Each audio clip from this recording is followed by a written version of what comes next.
Proportionate to expectation, the Hawks being so average in the regular season, finishing 41-41, felt like a major letdown. But when it mattered most, Atlanta beat Miami in the play-in tournament, avenging last season's first-round playoff loss and earning the Eastern Conference's 7th seed. They'll face the 2-seed Celtics in Boston Saturday for Game 1.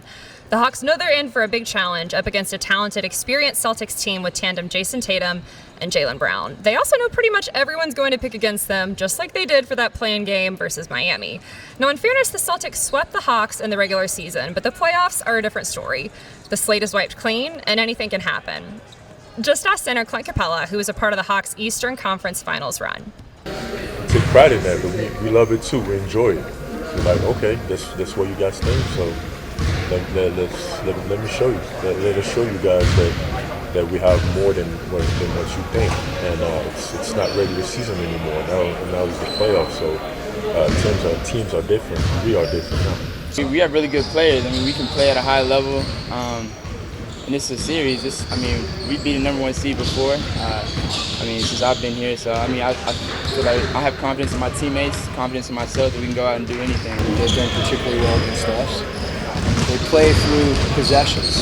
You'll have to defend multiple actions within a possession. You have to defend screening actions. You have to defend pick and roll. You have to defend isolation. You have to defend the three-point line. So anytime, a team has that many ways to score, and you couple that with, the weapons that they have, particularly, Jaylen and Jason, Brown and Tatum. Those guys are two of the top players in the league.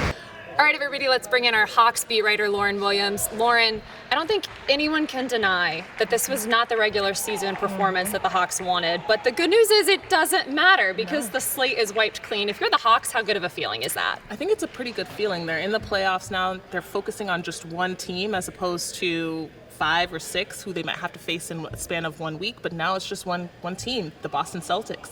So I think it's pretty freeing for them. They can come up with their game plan and then execute it in this first round of the playoffs. The Celtics swept the Hawks in the regular season, but I don't think that those 3 games tell the whole story. What do the Hawks need to do to make this series as competitive as possible? I think the biggest thing is trying to limit as many threes as they possibly can against the Celtics teams. That doesn't really seem like they miss many shots.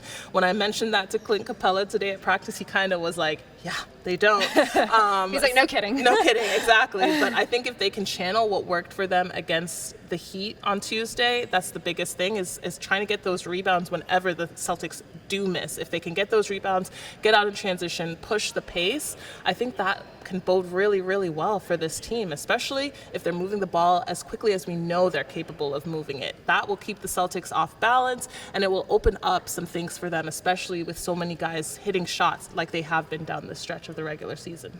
What do you need to see specifically from Trae Young for the Hawks to set the Hawks up well for this game in Boston? What I would love to see from Trae is what he did in Miami, which was sharing the ball. I think if we can see this team move the ball around the perimeter a little bit more, Quinn Snyder has said he's emboldened this team to take these shots, shoot from 3. The more threes you shoot, the higher probability that it does eventually go in. So I think if we're moving the ball, sharing the ball, getting guys as many touches as possible, it'll get everybody into a rhythm, and we'll see better things out of this offense. But again, offense isn't really the issue with this Hawks team. It's defense. So you have to make sure that not just the starting 5 and some of those guys coming off the bench have bought in, but we have to make sure that Trae is buying in and putting that energy that we've seen throughout the season on the defensive end. What are the biggest things the Hawks have to look out for with this Celtics team? We know they're experienced. Everybody knows Jaylen Brown and Jason Tatum are so difficult to contain. The Celtics have a lot of depth. They have a lot of guys who can knock those shots down. So even if they're limiting guys like Jason Tatum and Jaylen Brown, which, kudos to them if they can do that. This team has a lot of depth in Al Horford. Robert Williams is not necessarily a shooter, but he is a huge rim protector from them, and he is a big presence for them on the offensive glass, and as well as some of those second chance points.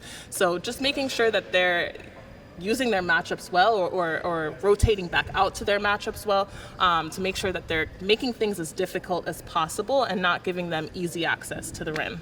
Lauren, thank you so much for joining me. I'm so excited to make the trip to Boston together. I'm so excited. Thanks to all of you for watching. Make sure you go to ajc.com or subscribe to our YouTube channel to find more videos just like this one.